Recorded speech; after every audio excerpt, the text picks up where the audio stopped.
Hello and welcome to Portfolio Matters.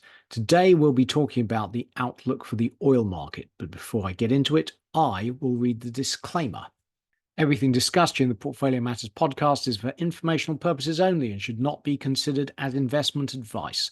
Listeners should be aware we'll be discussing securities that we own or have financial interest in. Please do your own research or consult a professional investment advisor before making any decisions regarding topics mentioned on the show. Full disclaimer can be found at the end.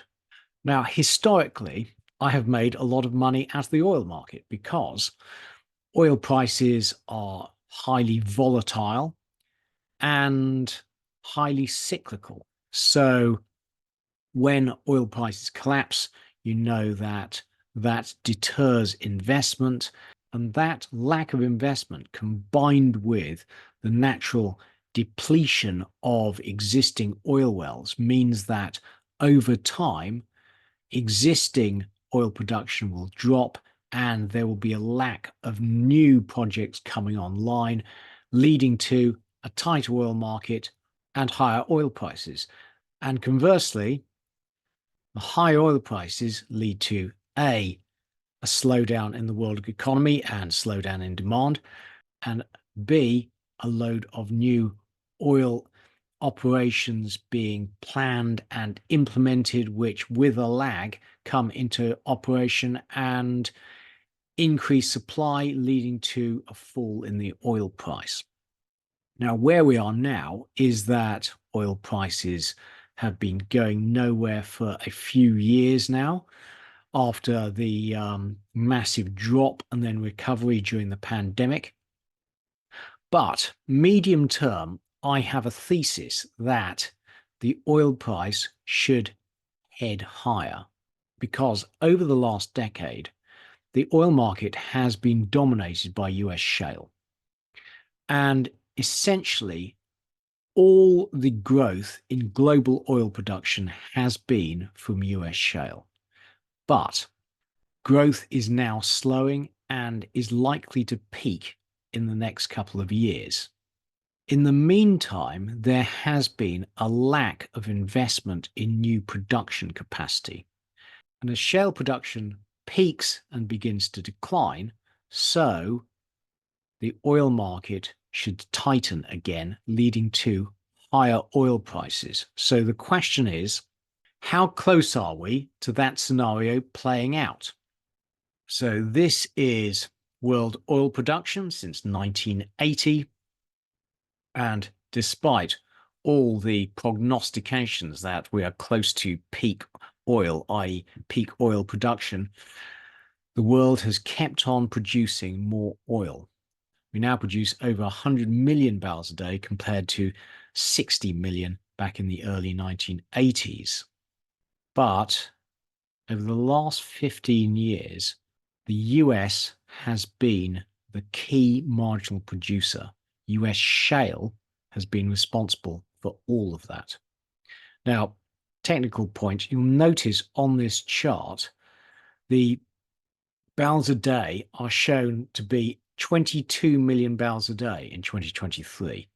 But if you include just crude and natural gas condensate, production is 12.9 million barrels.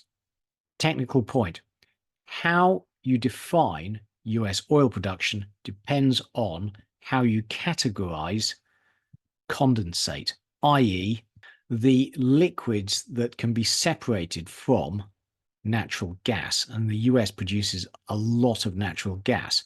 So the US arbitrarily splits natural gas liquids into two types.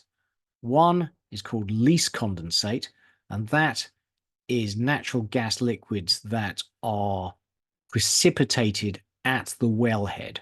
So the moment the gas comes out of the ground, the other they define as natural gas petroleum liquids, and those are precipitated out at the gas processing plant and are treated separately. So you see that total oil production, including least condensates, at the end of 2023 was 12.9 million barrels a day, and that is the number we report every week when we discuss US oil production in the weekly.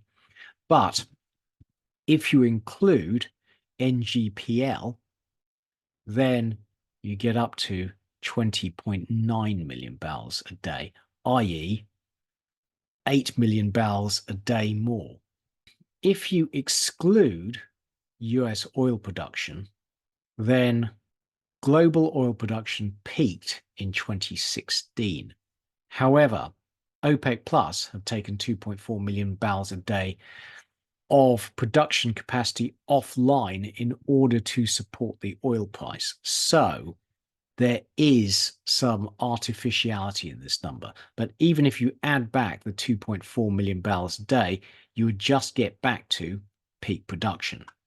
So essentially, even including OPEC spare capacity, global oil production ex the US has been flat in the last decade. So this chart shows that over the last 15 years, US shale oil production has grown from 500,000 a day, 500,000 barrels a day in 2009 to 8.7 million barrels a day now. But apart from the Permian, the production from all the other shale plays in the US has peaked quite a long time ago and is no longer growing. It is at best stable, but is well down from previous highs as the core areas have now been exploited and drilling extends to less productive areas of the plays. Now, the Permian still has growth and is expected to continue growing for the next few years, but overall growth is slowing and is expected to peak within the decade. Now, the great advantage of shale is that each well is relatively inexpensive, the lead times are low, and that means that drilling is quite responsive to the pricing. As the oil price goes up, shale oil drillers can react and increase drilling and hence match supply with demand. So keep a lid on oil prices and keep the oil price within a relatively small range. When shale oil ceases to be the marginal producer, then the old boom and bust cycle in the oil market should return. Because in order to produce from a traditional oil well, first of all, you need to find the resource, which involves a lot of wildcat drilling. Then you need to do an exploration well. Then you need to do an appraisal well. Then you need to do a production well, all of which takes a lot of time and money. It can take up to a decade from the resource being found to it being drilled. In the case of, let's say, the Falkland Islands project of now Harbour Energy, used to be Rockhopper, that project is still no nearer entering production a decade or more after it was originally found. So let's talk about OPEC Plus. Now, OPEC Plus currently have 2.4 million barrels of capacity they have taken out of the market. But they are planning to add that back steadily by allowing increased production from each one of their members over the course of the next year. So, according to plan, their production will rise from 30.6 million barrels in December to 32.9 in December of 2025. That will add supply into a market where the oil price is already going nowhere because the market appears to be in balance. Adding 2.4 million barrels will tend to drive it into oversupply and force the price down. And here are the total allocations for that 2.4 million barrels a day, rounds 2.5. You'll see that Saudi Arabia will be allowed to increase production by 1 million barrels a day, UAE 460,000, Russia 470. I should say that analysts estimate that there's a lot of cheating going on within OPEC Plus. Javier Blas was today estimating the cheating amounts to 850,000 barrels a day, mainly from Kazakhstan and the UAE. So, assuming those members then stick to quota, the increased quota, that would mean that production only increased by 1.6 million barrels a day. The background is that Saudi Arabia appears becoming increasingly frustrated that its sacrifice of cutting back production and therefore revenue is not meeting with success in raising the oil price, while other OPEC members essentially cheat and don't sacrifice for the greater good by cutting back their own production. Now, back in the 1980s, a similar thing happened. Saudi Arabia got fed up with trying to support the oil market all on its own, and it opened the taps and drove the oil price right down for a number of years. Are similar frustrations playing out this time? Question mark. So this is OPEC output over the last few years, and you'll see they have cut back, and production is 3 million barrels below its pre-COVID levels. So OPEC's taken a lot of barrels off the market to support the oil price, and it's been unable to put them back. And that means it's been foregoing revenues. Now, whether OPEC will be able to increase production by 2.4 million barrels a day over the next year without killing the oil price depends on the demand outlook. If demand increases by 2.4 million barrels a day, then yes, they'd be able to. And this is OPEC's own forecasts for oil demand, and they are saying they expected an increase of 2.1 million barrels a day in 2024, followed by 1.8 next year. But the IEA is forecasting oil demand will only rise by 1 million barrels a day next year. Now, the American Energy Information Administration estimate that growth will be 1.6 million barrels a day in 2024 and 1.4 million barrels a day in 2025. So everyone is forecasting decent oil growth, oil demand growth in both 2024 and 2025. Within that, the EIA are forecasting that Chinese oil demand will be flat in 2024 and rise by 300,000 barrels a day in 2025. But, as we covered regularly in the weekly, the Chinese economy is actually not doing very well, and those forecasts are currently looking aggressive because Chinese oil demand as of August is actually down year on year. Unless the Chinese economy starts to recover, oil demand forecasts for next year are likely to be too high. And the oil prices are saying that the market does not believe there's going to be a tight market in the future. A fundamental problem for OPEC is that increased car energy efficiency is reducing fuel demand all around the world, but particularly in the developed world. So here we have the US. The blue line is vehicle miles traveled, and they are back to where they were pre-pandemic, but gasoline consumption is not. Gasoline consumption is down by around 5%. So the energy transition will be a headwind for oil demand. Now, long term, there's a great deal of uncertainty the outlook for oil demand.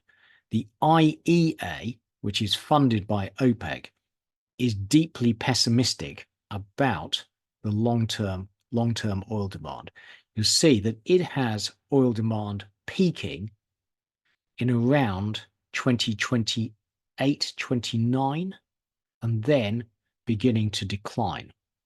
In contrast, OPEC believes that oil demand will keep growing until 2030, then slow but continue growing to 2035, and essentially will not decline thereafter. So who's right, OPEC or the IEA? Well, we don't know. So there's a great deal of uncertainty about long-term oil demand. What seems certain is that most of the increased oil demand will come from petrochemicals rather than from the transport sector. And what about supply? Well, the IEA is very optimistic on supply. It believes US shale production can continue to grow and total world supply will rise by 6 million barrels a day over the coming years to reach 113.8 million barrels by 2030. Now, that is far in excess of their estimate of demand by 2030, which they put at 105.2 million barrels a day. Hence, the IEA is deeply pessimistic about balance in the oil market. They think in the coming years, supply will exceed demand, and that means lower oil prices. On the other hand, OPEC is much more pessimistic about supply. It believes US shale production will plateau within the next few years, and supply growth will be disappointing thereafter. So this is the IEA, and if you look at the thick blue bars, it expects US shale to keep growing throughout this period, and overall total supply capacity to keep growing year on year to 2030. And as their forecast demand slow, that means the market will fall into surplus. And in order to maintain the oil price, OPEC will have to take an increasing number of barrels offline. And this chart shows their estimate of OPEC's spare capacity. And they think OPEC will have to take more barrels offline in order to maintain the oil price. In contrast, OPEC believes that shale production, which is the second row, is actually close to peaking, that growth will slow in 2026 and 27, and then from 2027 it will plateau before declining next decade. So the IEA and OPEC have very different long-term forecasts for the oil market. The IEA believes that US shale will continue to grow, and that will lead to structural oversupply and a falling oil price, whereas OPEC is much more optimistic. It believes demand will continue to grow and shale oil will not, leading to a tighter oil market in the future. The EIA does not forecast that far ahead, but its short-term forecast to the end of 2025 shows the market moving more into surplus in 2025. And where we are now is the oil price isn't doing very well. We're certainly not rising. So the oil price can be expected to be weaker next year. And the oil price is going nowhere despite oil stocks being below their long-run average. Now, having gone through the overview, let's have a look at how individual countries are doing. This is OPEC. So Algeria has complied with the cuts and has spare capacity. Republic of Congo is tiny, going nowhere. Equatorial Guinea, tiny, going nowhere. Gabon, tiny, has no spare capacity. Now, Iran Iran's oil production has been affected by US sanctions, but is rising once again as Joe Biden eased sanctions on Iran, and it is exempt from the OPEC quotas. If Iran could attract sufficient investment, it could raise production to 5 million barrels a day or more. It has a lot of reserves, but obviously geopolitics is a brake on that. Iraq has been cheating on its OPEC quotas. It does have spare capacity, and the quota foresees it raising production by 220,000 barrels a day in the coming year. Kuwait has been obeying the cuts, has got plenty of spare capacity. Nigeria, having been in what looked like pretty terminal decline, it has turned itself round. It is now producing 1.4 million barrels a day.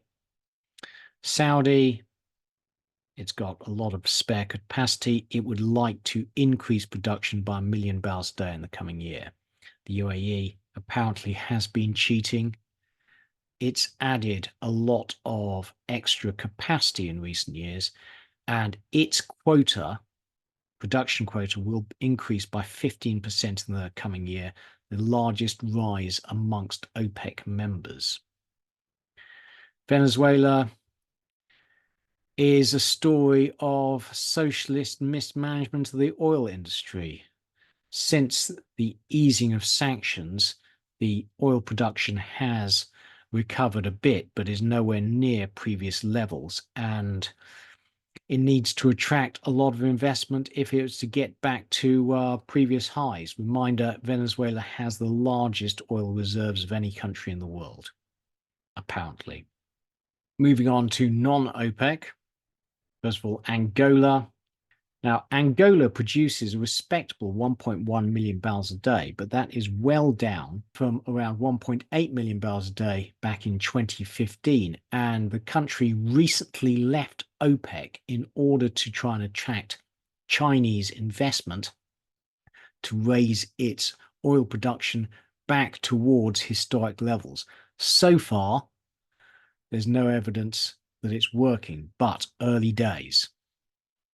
Brazil, the EIA is forecasting Brazil's production will grow slightly in 2025. The drop in production in the first half of 2024 was due to repair and maintenance. Canada is forecast to keep on growing, but slowly. It's expected to grow only 80,000 barrels a day in 2025. China's production is growing, and that looks like it's heading back towards a new peak. So natural declines have been offset by enhanced oil recovery techniques and infill drilling. EIA is expecting it to grow production by about 30,000 barrels a day in 2025. Tiny, but still respectable. Now, Kazakhstan is a big oil producer, and it's been cheating. So their target is 1,470,000 barrels a day, according to their OPEC plus quota, but they're producing a lot more than that. Mexico is once again in decline, and its forecasts keep falling in 2025. Norway is growing very slowly. Oman, part of OPEC plus, and appears to have voluntarily complied with the cuts. Its OPEC plus production target allows it to grow by 40,000 barrels a day in 2025. Qatar produces a lot of condensate from its gas production, but has kept oil production stable. Russian oil production appears to be falling. Is it struggling to maintain production under US sanctions, or is it just complying with OPEC cuts? Now, tanker tracking shows Russian oil exports down 700,000 barrels a day since the start of 2024, and that's despite Russian refineries having fully recovered by damage caused by Ukrainian drone attacks. Now, Russia has promised to compensate for overproducing during the first half of 2024 by implementing deeper cuts in the second half. Is that the cause of the drop in production, or is it production struggles? Now, the big one is the US.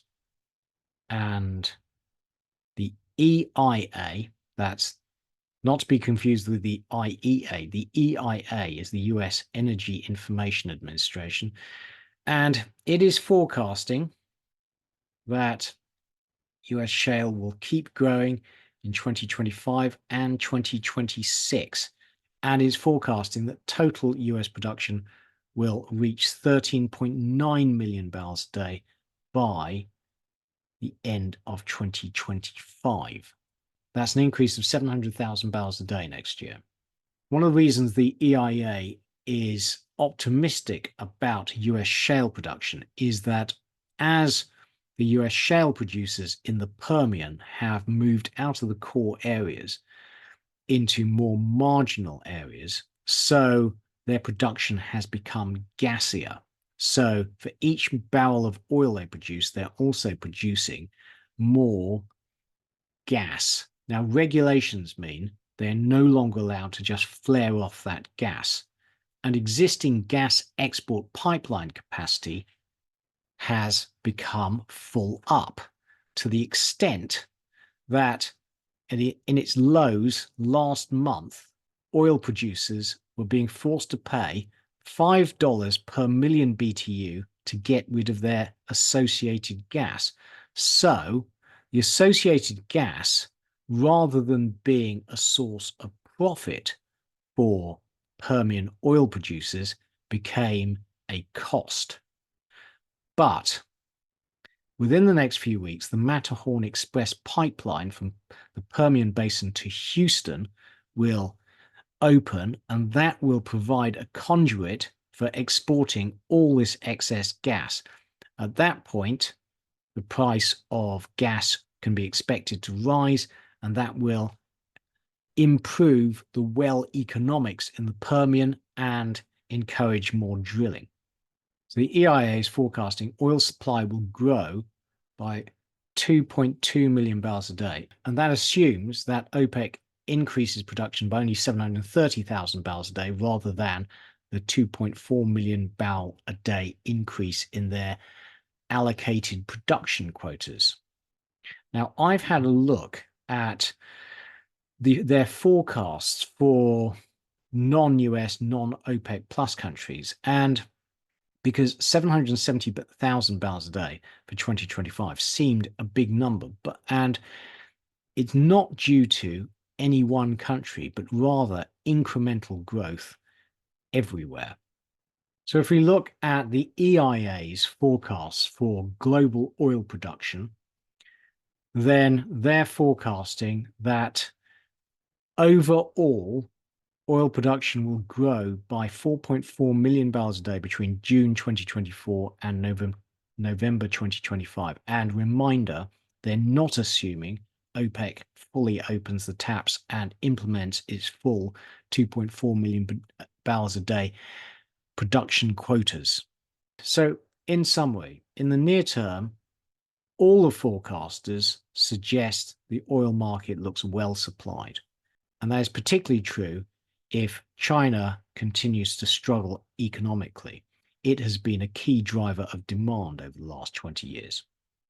So there seems little scope for OPEC Plus to increase production without driving down the oil price. Medium term, much depends on US shale oil production. Will it continue to grow until 2030 as predicted by the IEA, or will production peak within the next few years? Many people have forecast the premature end to the US shale boom. It has kept on going. And on that note, I have become very wary of listening to bullish oil analysts because they have an inherent bias. Conscious or unconscious, they all want the oil price to rise, and they tend to view all the data through that lens, leading to continual forecasts that shale oil will peak. In the 4 years we've been doing this podcast, we have had forecasts of the imminent decline of the US shale from Art Berman and Goering and Rosenzweig, who have gone through the data well by well and come up with very convincing arguments that shale oil is about to decline, but it keeps on rising. And reminder, the shale oil revolution is a technological revolution. So the question is, can shale oil producers increase the recovery rates from existing and new wells as they move into more marginal areas? And the answer is, so far, yes. Everyone who has forecast the end of the shale boom has been wrong so far. So it seems to me that the oil market is in structural oversupply, and there's very little chance of OPEC Plus being able to raise its production by 2.4 million barrels a day over the coming year. But the fact it wants to is interesting. It means that Saudi Arabia is tiring of sacrificing market share and revenue in order to support the oil price when other members of OPEC are not joining in and are cheating. Now, if OPEC's correct, the oil market will not return to balance until 2027. If the IEA is correct, the oil market may never return to balance or at these price levels, i.e., going forward, the oil price will tend to be structurally weak. So, bottom line, there's no reason to expect the oil price to rise outside of a Middle Eastern war and unexpected falls in oil production due to geopolitics. I will return to this question at fairly regular intervals, like once every 6 months, once a year. But right now, it seems that there is no opportunity in the oil market. Okay, that's it. Thank you for watching. Please can you press like and subscribe to the channel. And it's goodbye from me, Keith Jordan. Goodbye. Full disclaimer. The material and information contained in this podcast is for information and entertainment purposes only and should not be relied upon for making a business, legal or any other decision. We may own or have a financial interest in any securities mentioned. Listeners should conduct their own research or consult a professional investment advisor before making any decisions regarding topics mentioned on the show. Whilst we endeavour to ensure that the information presented on the show is correct, we make no representations or warranties of any kind, express or implied, with respect to the podcast and website or to any information, products, services or related graphics discussed or presented in the podcast or website. Any reliance you place on such material is strictly at your own risk. You are solely responsible for the investment decisions you make. We will not be responsible for any errors or omissions in the podcast or website, including in articles or postings, for hyperlinks embedded in messages, or for any results obtained from the use of such information. Nor will we be liable for any loss or damage, including consequential damages, if any, caused by a reader's reliance on any information provided by the podcast or website. Please do not listen to the podcast if you do not accept self-responsibility for your actions.